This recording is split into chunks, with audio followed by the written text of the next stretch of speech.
She is been a trainer of adaptive technologies for blind, differently abled people. And to read out the objectives of Elise's speech, I would like to call upon Moses again to the screen. So we're now going to be having an amazing speech by Elise. I'm really looking forward to Elise from her Icebreaker, which is CC1 in the manual. A Colourful Journey, Elise. Please welcome Elise Lonsdale.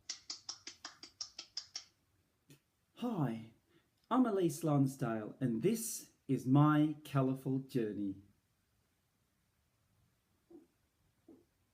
When I was really young, my mother brought home from work a friend, and I was 4 years old at the time, and as back in the day, anyone who was a grown-up had to be called Auntie, even if they weren't.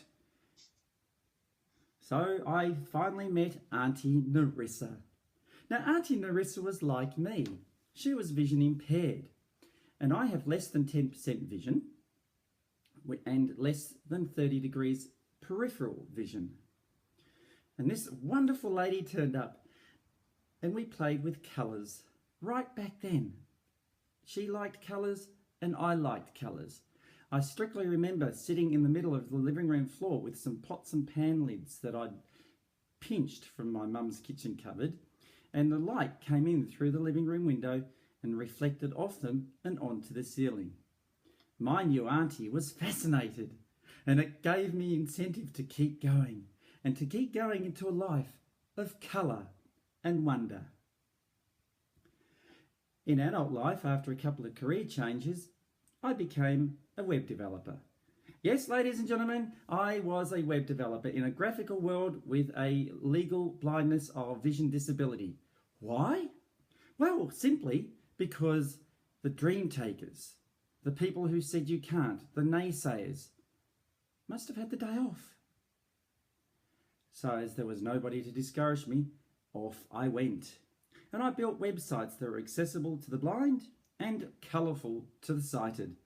This particular one is a website that I made for my cousin, who to this day still has that website available, which is the swapcard.net. It's still there and looks still much the same. One of my longest living projects.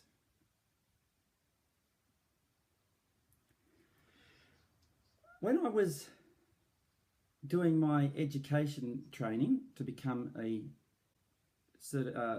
doing my certificate 4 in training and assessment, I had to do a presentation. So, being typically me, in a class of fully sighted people, I had to do a speech called Photography when you can't see what you're doing. Why not? If I was going to teach a class full of sighted people something, why not teach them something like that? Because one of my interests among computers, Toastmasters, politics and the like is photography. And when I lived in Melbourne, this is the sort of thing I would get up to. I'd take my little camera and tripod and set up on the banks of the Yarra River. This photo is of Collins Street, or what we call the palace end of Collins Street, at twilight with the lights reflecting off the river. Again, my auntie was there to encourage me. Every now and again I would bring the photos home, and when they came over for their now famous fish and chip nights, my auntie and uncle, they would often sit there and gaze at these lights reflecting in the Yarra River. Then I moved to Perth and pursued a career in creating talking books. And at Sculpture by the Sea, with one of my newer cameras, here I am on Cottesloe Beach taking a photo of a skeleton on a ladder looking out across the Pacific Ocean. Naturally, the river couldn't escape my attention, and I decided to go down and take photos of the Australia Day fireworks at a wonderful little place called Pelican Point. It's where the Scouts used to congregate, and they were also connected with the nearby Royal Perth Yacht Club. And for most Australians, the Royal Perth Yacht Club is steeped in history. They're the guys who took the America's Cup.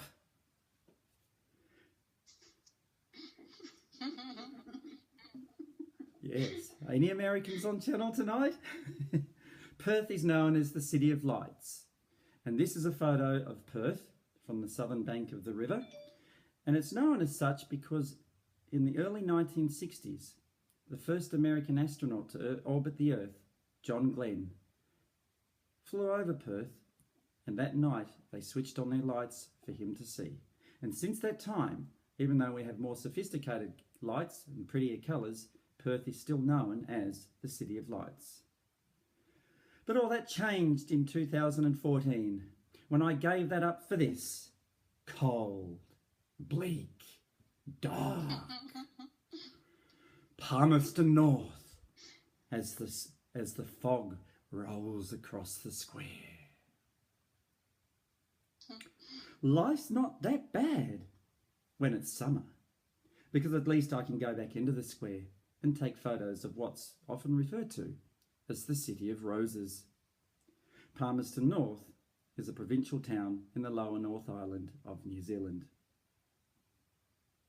It has a wonderful view across another river, the Manawatu River, somewhat polluted, but still looks quite nice, especially on a late spring day in 2014.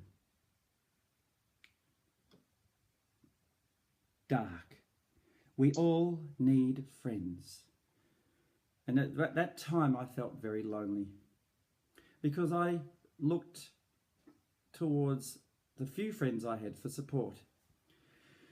And unfortunately, my ability to make friends wasn't as quick as it was when I moved from Melbourne to Perth. However, 2.5 years on, I'm pleased to say the Kiwis have really stepped up. I had an unfortunate event earlier this year in 2016, and which strained on my emotions somewhat, and the Kiwis were there. In the last 2.5 years, I've been privileged to become integrated into the local blindness community and the local Toastmasters family. I came here to offer adaptive technology services to the vision impaired and people who are blind. What's on screen now is a screen magnification program known as Zoom Text, which is a screen text and graphical magnifier.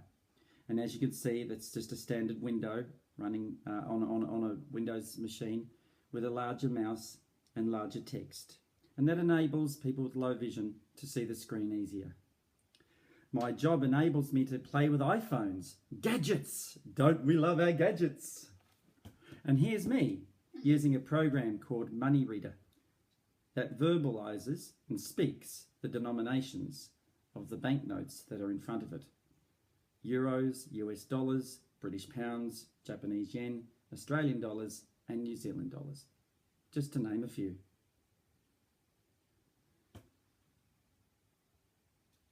However, the Toastmasters family.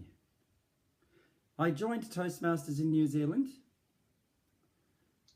It's 10:45. And with that came a lady who's on screen now, our dear Lorraine. I met her through a vision impaired totally blind Toastmaster in Taupo.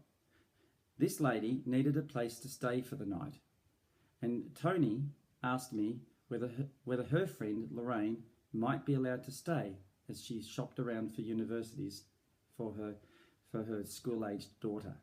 I was too pleased to step up, and I'm so glad I did, because 6 months after this particular meeting, she introduced me to Firebirds. The Toastmasters family has enabled me to do public meetings in the library and present Toastmasters to the general public.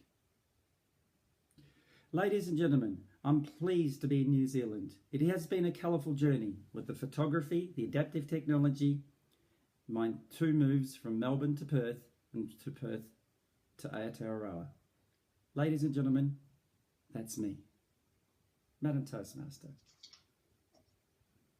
Thank you, Elise. Impressive.